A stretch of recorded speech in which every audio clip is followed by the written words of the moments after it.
Hey there, it's Dusty once again with another Reddit story for you. This one is, am I the astronaut for threatening to sue both the school and the family of my daughter's bully? I am 30 male and my husband, 33 male, has an 11-year-old daughter who's been through severe bullying at school. It just kept getting worse. Started off with just name calling, but it's gotten worse over the past few weeks. Context, she's adopted, which is something we've always been open about and celebrated as part of her story. Recently, some kids found out about her adoption and started saying horrible things, telling her stuff like her birth mother didn't want her. They tell her that she's unwanted, tell her she's a reject, which is not the case. Her mother loved her very much to the point she literally gave her life so she could be here. If this wasn't bad enough, a few days ago, she came home in tears with her hair butchered. Yeah, that's assault. Boop, there it is. The line was crossed. They'd cut off 2 inches of her ponytail in class, all while taunting her names and laughing at her reaction. They will follow her through the halls to entertain her on a regular basis. Both my husband and I have been in touch with the school about the bullying more times than I can count. I emailed, called, even showed up in person to speak with teachers and the principal, but all I got were empty promises that they'd look into it. Nothing changed, and my daughter's mental health has taken a hit. She's anxious, struggling to sleep, and now begs us not to send her to school. Finally, out of frustration and feeling like no one was taking this seriously, we reached out to a lawyer to explore legal action against both the school and the bully's family. Only when the school and her parents learned that we were considering a legal action did they start to act. That is such horseshit. Suddenly, the school calls me to say they're moving the bully out of my daughter's class and claim they had a talk with her. The girl's parents reached out too, saying they'd talked to their daughter and promised it would stop. But honestly, I don't believe them. It feels like they're all saying this just to get me to back off and avoid the legal consequences. Well, yeah.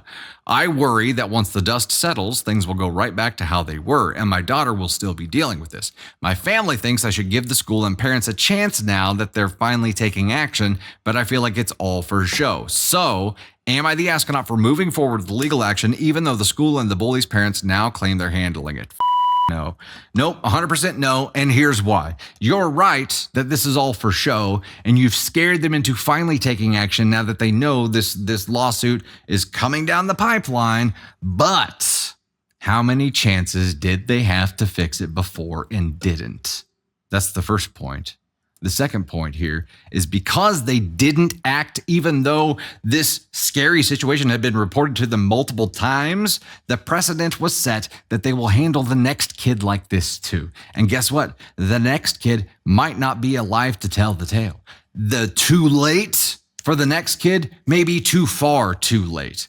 You reported the problem, they assaulted her, and the school was willing to do nothing or look into it. I don't know.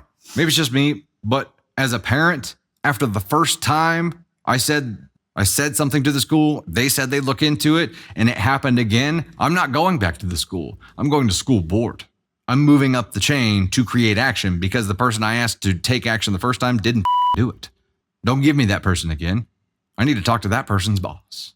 I need to talk to the superintendent. I need to talk to school board, let them know what the is going on here because the entire district is getting ready to suffer for this. The entire district. Let's hear from teachers. They'll pretend it was the first or second time. OP's got proof. OP can document, or OP hopefully has a log or can probably get it based on location or go back and look at conversations and can create a log of how many times it's happened and how many times OP went to the school and reported it and begged them to do something about it. That's all this takes. They had a chance. Yeah, Mystic. They had their chance. Phil Hermit Fairy, you could be right there. Magic Drop, you had to get a lawyer to get anything done? Cake, that school seems too into pleasing all parents than doing what is right. So it probably came down to, who's the bully's parents, that kind of thing.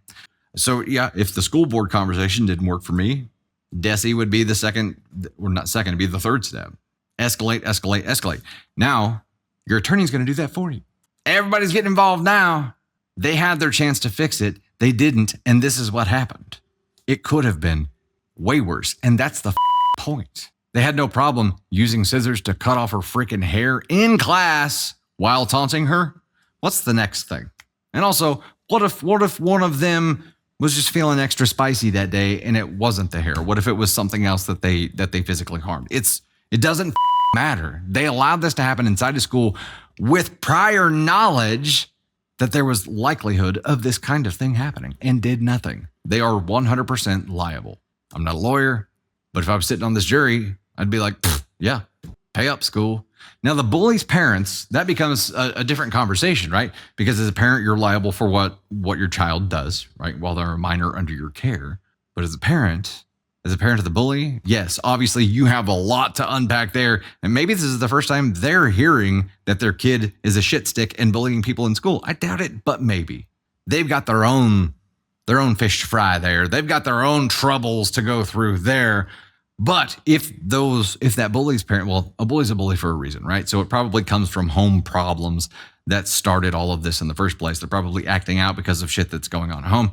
But let's say if we found out that one of our kids was doing something and we only found out when we were getting sued for it and had no prior knowledge, and we could prove that we had no prior knowledge at all, I'd be suing the school too, because they knew my kid was doing something, never told me, never did anything to stop it. The school up hard. And I'm sorry, like, I just innately trust that my child is going to be protected while they're at school. And I know there's crazy shit that happens, but this kind of thing, when they had warning that it was happening and still did nothing, that's a complete failure of trust. That's a failure to be a decent human being. So, school admins, there you go. Yeah, you're not only legally liable, probably here, you're also garbage humans. Nicole, happened at a bus stop. Yeah, I know there's a lot of cases to be made for homeschooling. There's a lot of people around here who do that, actually. Press charges and then move to a different school. Oh, for sure. I think, after this is all said and done, I can't imagine that they would stick around there. Doroshko says, please don't trust that. As a teacher, I spend so much time advocating for my students' protection. Well, that's terrifying. Anybody involved with allowing this to happen who knew there was a problem, straight up to ASCOM 1. DFHB failures. OP, you were 100% NTA. And I hope there's enough pain created in the legal system to create some actual change. This is unacceptable.